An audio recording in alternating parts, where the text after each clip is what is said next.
Breaking news अवां सां share कई पिया। करोंडी भरसा रोड हादसो पेश आयो आहे। पंहिंजी शादीअ जा कार्ड विरहाईंदड़ नौजवान दोस्त समेत फौत थी वियो। क़ौमी शाहराह ते कॉटन फैक्ट्री भरिसां तेज़ रफ़्तार ट्रालर मोटरसाइकिल खे टक्कर हयो। हादसे में बगुदड़ वासी सईद शर ऐं फरहान शर फौत थी विया।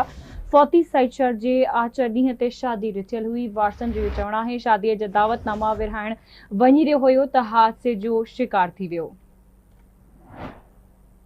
तफ़सील मालूम कंदासीं आवाज़ न्यूज़ रिपोर्टर अली हबीब रतड़ खां। जी अली हबीब, छा तफ़सील आहिनि, आगाह कजो।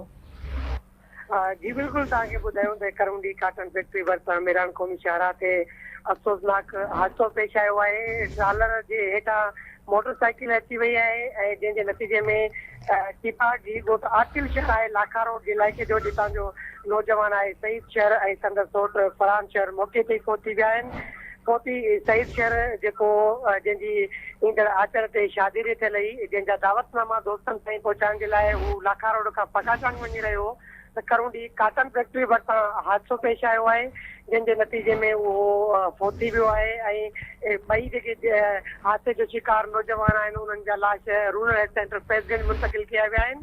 तव्हांखे इंतिज़ामिया जे नाइलीअ जी ॻाल्हि ॿुधाईंदा हलूं त ईंदड़ हिन हलंदड़ हिकु हफ़्ते जे दौरान इन करोंडी ऐं आसपास जे इलाइक़े में मेरान क़ौमी शाहराह ते 9 खां वधीक जानियूं इंसानी ज़ाया थी चुकियूं आहिनि, पर अञा ताईं इंतिज़ामिया हैवी ट्रैफिक खे रोकण जे लाइ के बि क़दम न खयां आहिनि। त जेके वॾा ट्राला आहिनि ऐं कोचूं आहिनि उहे मुसलसल इन सिंगल रोड सां वञी रहिया आहिनि, जंहिंजे करे हादसा रोज़ जा मामूल बणियल आहिनि। ठीकु आहे, मुंहिंजी महिरबानी अली हबीब अपडेट करण लाइ।